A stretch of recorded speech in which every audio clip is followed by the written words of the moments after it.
قربانی واجب ہے یا سنت، قربانی واجب ہے یا سنت، اور اس کا حکم قرآن مجید کی کون سی صورت میں آیا ہے؟ فَكُلُوا مِنْهَا وَأَطْعِمُوا الْبَائِسَ الْفَقِيرَ، قرآن میں یہاں بھی آیا ہے، اور قرآن میں یہاں بھی آیا لَن يَنَالَ اللَّهَ لُحُومُهَا وَلَا دِمَاؤُهَا وَلَكِنْ يَنَالُهُ التَّقْوَىٰ مِنْكُمْ، ان جانوروں کا خون اور ان کا گوشت اللہ تک نہیں پہنچتا، تمہارا تقویٰ پہنچتا ہے۔ تو اس طرح کی بہت ساری آیات ہیں، اور احادیث میں تو بہت ہی زیادہ احادیث ہیں۔ نبی صلی اللہ علیہ وسلم ہر سال قربانی کیا کرتے تھے، اور یہ واجب ہے کیونکہ نبی صلی اللہ علیہ وسلم نے فرمایا مَن وجد سعة لأن يضحي فلم يضحي فلا يقربن مصلانا، کہ جس کے پاس قربانی کی طاقت تھی اور اس نے قربانی نہیں کی، وہ ہماری عیدگاہ کے قریب بھی مت پھٹکے۔ اس لیے خوش دلی کے ساتھ قربانی کرنی چاہیے۔ قربانی کا فلسفہ کیا ہے؟ قربانی ہم حضرت ابراہیم علیہ السلام کی سنت میں مناتے ہیں یا نبی کریم صلی اللہ علیہ وسلم کی سنت میں؟ اور قربانی کا فلسفہ کیا ہے؟ دیکھیں، ہم قربانی دونوں کی سنت میں مناتے ہیں، حضرت ابراہیم کی بھی اور ہمارے پیغمبر کی بھی۔ باقی یہ کہ حضرت ابراہیم کی سنت کے فالو کرنے کا حکم چونکہ ہمارے نبی نے دیا اس لیے ہم فالو کرتے ہیں، اگر نہیں دیا ہوتا تو ہم نہیں کرتے۔ صحابہ نے جب پوچھا یا رسول اللہ یہ قربانی کیا ہے، تو آپ نے فرمایا سنت ابیکم ابراہیم، تمہارے باپ ابراہیم کی سنت۔ تو پچھلے انبیاء کی وہ سنتیں جن کا ہمارے نبی نے ہمیں حکم دیا ہو، وہ ہمیں بھی حکم ہے کہ ہم اس کو فالو کریں، اگر ہمیں اس سے منع کیا ہوتا پھر ہم فالو نہ کرتے۔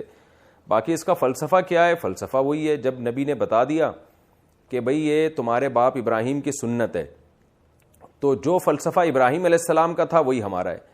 ابراہیم علیہ السلام کو اللہ نے حکم دیا بیٹا ذبح کرو، اس کی کوئی لاجک نہیں بنتی بیٹا ذبح کرنے کی، لیکن ابراہیم علیہ السلام نے کہا اللہ کا حکم ہے، تو اللہ کے حکم کے آگے لاجک نہیں چلے گی، جب وہ کہہ دے کر دو ذبح تو میں بھی کر دوں گا۔ تو ابراہیم علیہ السلام نے بھی بیٹا ذبح کرنے کے لیے لٹایا، پھر اللہ نے اس کے بدلے میں جانور دے دیا۔ تو ہمیں بھی یہی فلسفہ ہے کہ جب اللہ کا حکم ہمارے سامنے آئے تو اللہ ہمیں حکم دیتا ہے جانوروں کو کاٹو اور خود بھی کھاؤ، لوگوں کو بھی کھلاؤ۔ تو اب اس پہ لبرل طبقہ چیختا ہے ہائے اتنے جانور دنیا سے چلے گئے، ان معصوم جانوروں کا کیا قصور ہے؟ تو ہم وہی جواب دیں گے جو ابراہیم علیہ السلام نے شیطان کو جواب دیا تھا۔ شیطان بہکا رہا تھا نا کہ کیوں اپنے معصوم بچے کو کاٹ رہے ہو، کیوں کر رہے ہو؟ تو حضرت ابراہیم نے کنکریاں ماری شیطان کی طرف۔ تو ہم بھی یہی کرتے ہیں کہ جب یہ لبرل لوگ کہتے ہیں نا کہ یہ کیوں اتنے جانور کاٹ رہے ہو، بہتر نہیں ہے کسی غریب کی بچی کو جہیز دے دو، فلاں کو یہ کرا دو، فلاں کو پیسے دے دو، فلاں کے گھر میں کھانا ڈلوا دو، تو ہم اس کو بھی کنکری تو نہیں مارتے ہم، لیکن ہم اتنا ضرور کہتے ہیں کہ جب اللہ نے ہمیں قربانی کا حکم دیا ہے تو ہم اللہ کے غلام ہیں، ہمیں اس کی حکمت سمجھ میں آئے یا نہ آئے، غلام کو یہ پرمیشن نہیں ہوتی کہ وہ اللہ سے پوچھے کہ یہ آرڈر مجھے کیوں دیا جا رہا ہے، بس اسی لیے دیا جا رہا ہے یہ بتانے کے لیے کہ ہم غلام ہیں۔